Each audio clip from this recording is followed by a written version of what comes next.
Today's experiment, we asked Professor Dublin to help us out. We're going to be talking about compression of gases and liquids.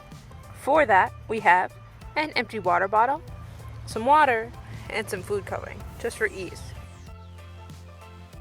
First, we're going to take the water bottle. It's full of air, right? Yes.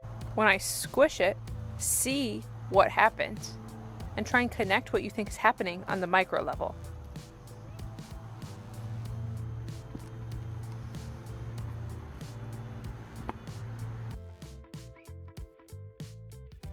For the next part, we're going to see what happens when you compress a liquid.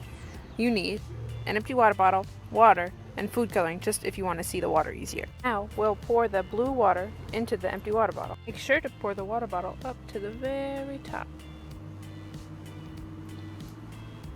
Perfect. Now, put the cap back on.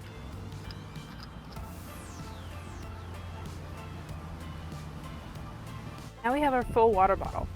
What do you see when I squeeze it? What do you think that means?